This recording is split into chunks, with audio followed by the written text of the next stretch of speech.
All right, you guys, so here it goes. You about that new executive order on homelessness.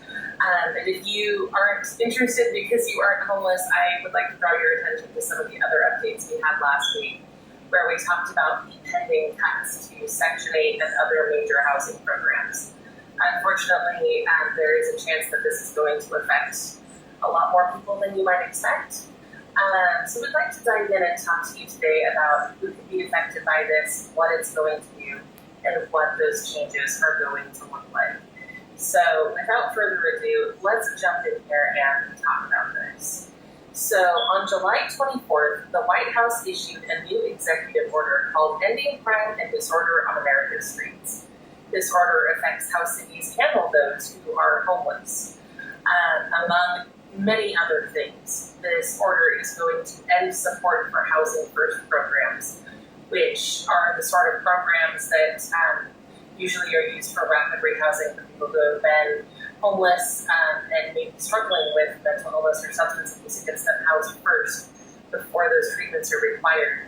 They've had great results. I know we've reported on this in a lot of different areas. They're going to be ending those. It also implements new consequences for homelessness, including involuntary commitment, which we're going to talk about in greater detail here in a moment. And it also offers financial incentives and other things to cities that enforce policies that are tough on homelessness. So we're going to dive into the details on all of that today. And like I said, I know I just saw a bunch more people jump on here. With all of the changes that were discussed last week about Section 8 and other HUD-funded programs, there's a chance that we're going to see this affect more people than you might have expected.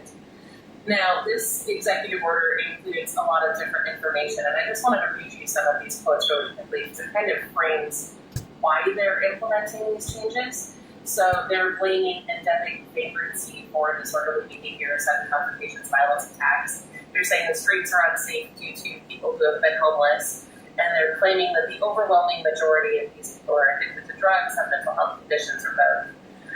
They say that nearly 2/3 of homeless individuals have reported using hard drugs, and they're saying that the federal government has already spent tens of billions of dollars on failed programs that don't really address the root causes of homelessness.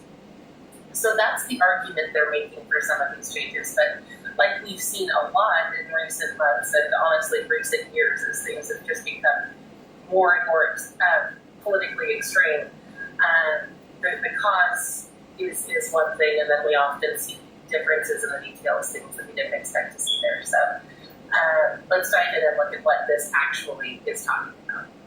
So the solution that they're proposing to all of these problems that they outlined is basically civil commitment. And if you're not familiar with what civil commitment is, that is essentially, well, here's a quote from Cornell Law.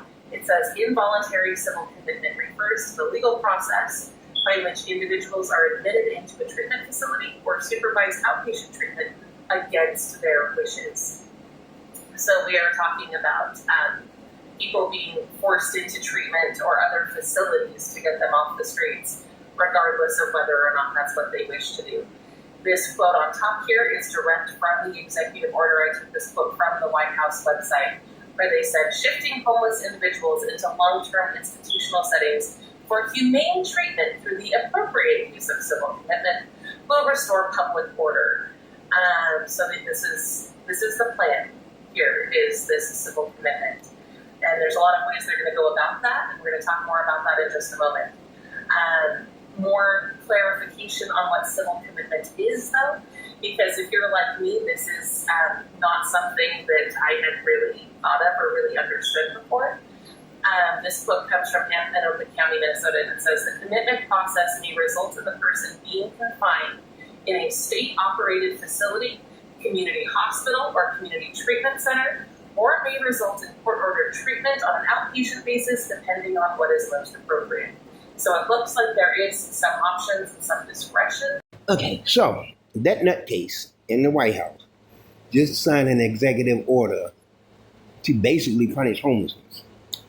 So, as a former homeless person myself for 5 fucking years, that's no. And I mean, that is not a solution. You want to Donald Trump. And I was trying my best not to call your name, but I'm about to. Donald J. Trump. You want to end homelessness, then goddamn it, get them homes. You want to put them in fucking facilities and shit. That ain't gonna do shit. And then it ain't gonna do a motherfucking thing. Let me tell you like that right now. It ain't gonna do a damn thing. Because you can't cure. It's not a fucking sickness. It's a problem. You can't cure it. You have to work against it. That's what you do.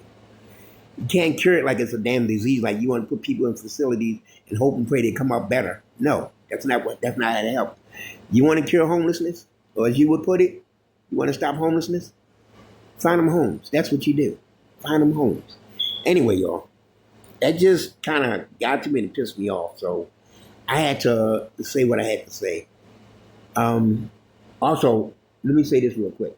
And to you, red mega dunce cap wearing motherfuckers on your head, listen to that. Because you motherfuckers might got somebody in your family that's homeless yourself that's going to go through that same shit. Okay? Anyway, King Von out.